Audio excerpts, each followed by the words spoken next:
नमस्कार, स्वागत है आपका हमारे चैनल में। मैं रानी गुप्ता आपके साथ। और बड़ी खबर आ रही है, जहां उत्तर प्रदेश में, यूपी में जिस तरीके से हिंसा हुई, उसके बाद लगातार सीएम योगी के आदेश पर उपद्रवियों के खिलाफ लगातार बुलडोजर की कार्रवाई हो रही है और अवैध जो अतिक्रमण है उसको लगातार ढहाए जा रहे हैं, क्योंकि जो पत्थरबाज थे वो कहीं ना कहीं इसमें लिप्त थे और उनको चिन्हित करके बकायदा उनके मकानों को अवैध पा करके उसको ढहाया जा रहा है और उनके खिलाफ कार्रवाई हो रही है। इस बीच एक सर्वे में बड़ा खुलासा हुआ है, जहां विपक्षी ये कह रहे थे कि सीएम योगी जो है एक पक्ष को प्रताड़ित कर रहे हैं और एक पक्ष के लिए ही बुलडोजर की कार्रवाई कर रहे हैं। तो इस पर बड़ा खुलासा करते हुए एक सर्वे रिपोर्ट सामने आई है, जिसपे कि करीब 77% से भी ज्यादा लोग ये चाहते हैं कि जिस तरीके से यूपी में हिंसा हुई है और बुलडोजर की कार्रवाई हो रही है, तो ये बिल्कुल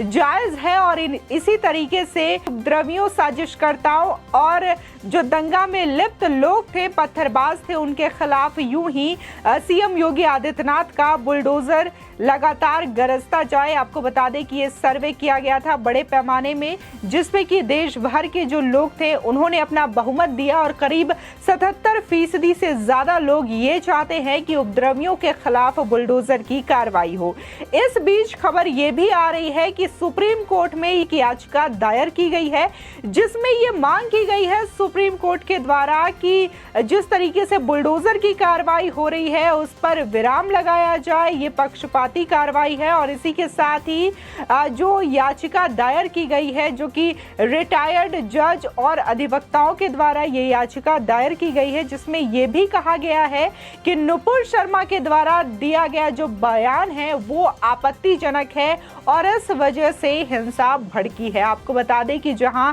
तमाम लोग नुपुर शर्मा के द्वारा दिए गए बयान को लेकर के जहां एक पक्ष लगातार इसका समर्थन दिखा रहा है, तो वही दूसरा पक्ष ऐसा भी है जो लगातार इसका विरोध भी दिखा रहा है। इस बीच करीब 12 लोगों की ये टीम है, जिसमें रिटायर्ड जज और अधिवक्ता शामिल हैं, जिन्होंने एक पिटीशन सुप्रीम कोर्ट में दायर की है और ऐसी खबरें आ रही हैं और लगातार इस पर ये मांग उठाई जा रही है कि बुलडोजर कार्रवाई जो हो रही है उस पर रोक लगा देनी चाहिए। आपको बता दें कि जैसा कि सीएम योगी सरकार में पिछले शुक्रवार को कानपुर में हुई सांप्रदायिक हिंसा में शामिल आरोपियों के खिलाफ बुलडोजर कार्रवाई करने पर विचार कर रही है। अधिकांश भारतीयों ने उत्तर प्रदेश के प्रस्तावित कदम का समर्थन किया है। जैसा कि IANSA सी वोटर द्वारा किए गए एक सर्वेक्षण के निष्कर्षों के अनुसार ये पाया गया है। वहीं इस मुद्दे पर कानपुर में एक टीवी डिबेट के दौरान इस निंदा को लेकर दो समुदायों के बीच हिंसक सांप्रदायिक झड़पें देखी गई। कम से कम 800 लोगों पर मामला दर्ज किया गया था और दर्जनों को गिरफ्तार किया गया था। हालांकि अधिकांश भारतीय उस हिंसा के लिए जिम्मेदार दोषियों की गिरफ्तारी से संतुष्ट नहीं दिखते, जिसने शहर को हिलाकर रख दिया और उनके खिलाफ बुलडोजर कार्रवाई के पक्ष में हैं। तो वहीं इस मुद्दे पर लोगों की राय को समझने के लिए IANSA की ओर से सी वोटर द्वारा किए गए राष्ट्रव्यापी सर्वेक्षण के निष्कर्षों के अनुसार करीब 77.4% जो लोग हैं उन्होंने ये कहा है कि सांप्रदायिक हिंसा के लिए जिम्मेदार दोषियों के खिलाफ बुलडोजर कार्रवाई होनी चाहिए। केवल 2.6% ही ऐसे लोग मिले हैं जिन्होंने इसका विरोध किया है। आपको बता दें कि दिलचस्प बात यह है कि एनडीए और विपक्षी दोनों समर्थकों के बहुमत ने दंगों के आरोपियों के अवैध संपत्तियों को नष्ट करने के पक्ष में राय व्यक्त की है। इसी के साथ ही सर्वे के दौरान जहां एनडीए के 85% समर्थकों ने बुलडोजर कार्रवाई के पक्ष में अपनी राय रखी, तो वहीं विपक्ष के करीब 71% ने ये कहा कि वे दंगाइयों के खिलाफ ऐसी कार्रवाई देखना चाहते हैं। वहीं दूसरी ओर यूपी में हिंसा पर रिटायर्ड हो चुके जज और वरिष्ठ अधिवक्ताओं के द्वारा सुप्रीम कोर्ट में एक याचिका दायर की गई है, जिसमें उन लोगों ने सर्वोच्च न्यायालय से तत्काल ये अपील की है कि वो स्वतः संज्ञान लें। आपको बता दें कि इस पिटीशन में ये लिखा गया है कि हाल ही में जिस तरीके से भाजपा के निलंबित प्रवक्ताओं ने टिप्पणी की थी, जिसके बाद हिंसा देखने को मिली और उसके बाद जो लोग हैं, प्रदर्शनकारी हैं, वो पुलिस हिरासत में रहने वाले जो लोग हैं उनके खिलाफ ये याचिका दायर की गई है। और साथ ही आवासों पर जिस तरीके से बुलडोजर कार्रवाई हो रही है और पुलिस की हिंसा की घटनाएं जो सामने आ रही है, इस पर सिर्फ 12 लोगों ने अभी हस्ताक्षर किए हैं। ऐसा बताया जा रहा है कि इसके पीछे प्रशांत भूषण और आनंद ग्रोवर का मुख्य दिमाग है। साथ ही उन्होंने सुप्रीम कोर्ट से यूपी में अवैध निर्माण को रोकने, बुलडोजिंग के खिलाफ स्वतः संज्ञान लेने का आह्वान किया है। इसी के साथ ही उन लोगों ने नुपुर शर्मा की टिप्पणियों को भी आपत्तिजनक घोषित किया है। आपको बता दें कि जिस तरीके से देखा गया कि पिछले कुछ हफ्तों से ये चीजें लगातार चली आ रही है, जहां पर नुपुर शर्मा जो कि बीजेपी की निलंबित प्रवक्ता है, उन्होंने टीवी बहस के दौरान ऐसा बयान दिया था जिसको कि कथित फैक्ट चेकर मोहम्मद जुबैर ने काट छाट के लोगों के सामने इस कदर पेश किया कि इससे कट्टरपंथियों में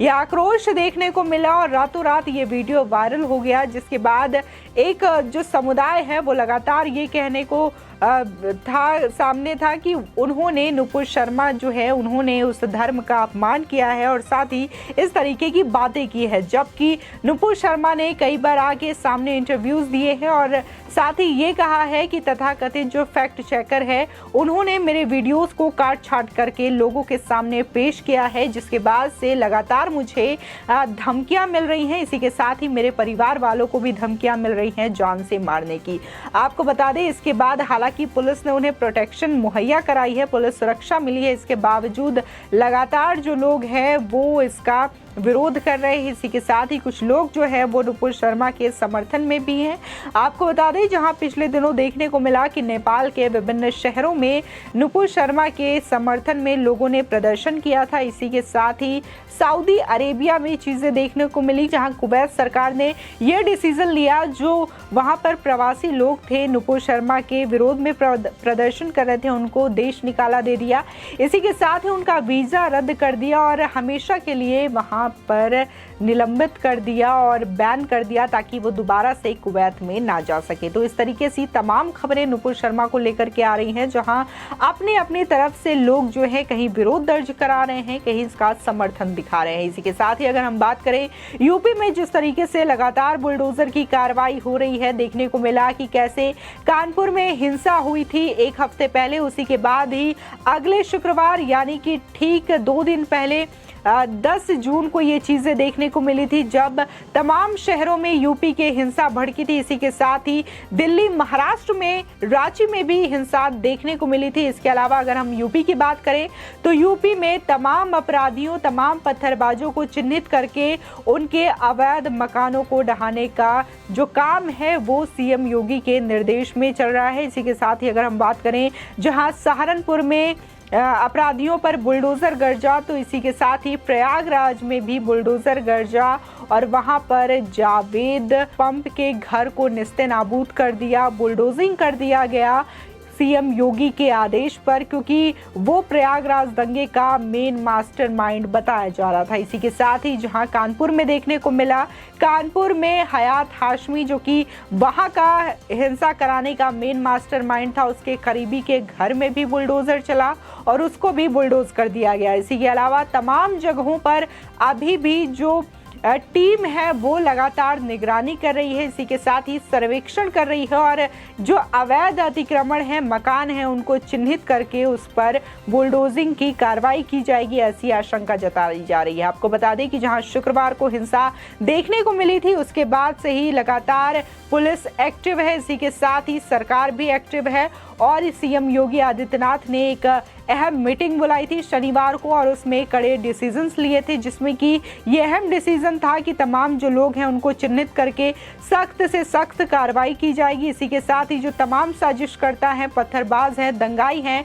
उनके खिलाफ रासुका और गैंगस्टर एक्ट के तहत कार्रवाई की जाएगी। इसी के साथ ही सीएम योगी ने भी कड़े शब्दों में ये अधिकारियों को निर्देश दिया था कि किसी भी निर्दोष को छेड़ा नहीं जाएगा और दोषियों को छोड़ा नहीं जाएगा। यानी कि जो गरीब हैं और निर्दोष हैं, चाहे वो किसी भी पक्ष के हो, किसी भी समुदाय के हो, उन पर किसी भी तरीके से कोई भी चीज़ें नहीं होंगी। लेकिन अगर कोई दोषी पाया जाता है, फिर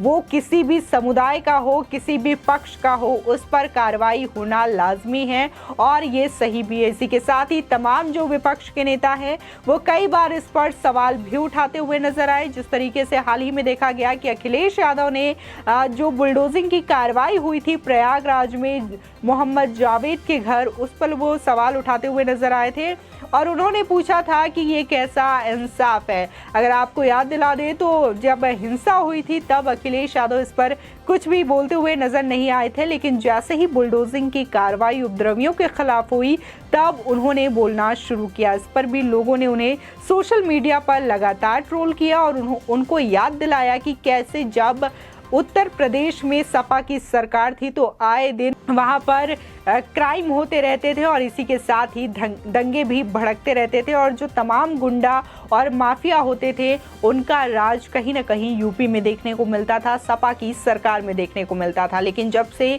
यूपी में सीएम योगी आदित्यनाथ की सरकार है, वहां पर जो क्राइम है वो जीरो है। इसी के साथ ही वहां पर सुरक्षा व्यवस्था जो है, कानून व्यवस्था, वो कहीं ना कहीं ठीक है और महिलाओं के लिए उत्तर प्रदेश अब सेफ है। आपकी इस खबर पर क्या राय है हमारे कमेंट सेक्शन में जरूर बताएं। आगे की और भी अपडेट के लिए चैनल को सब्सक्राइब करना ना भूलें।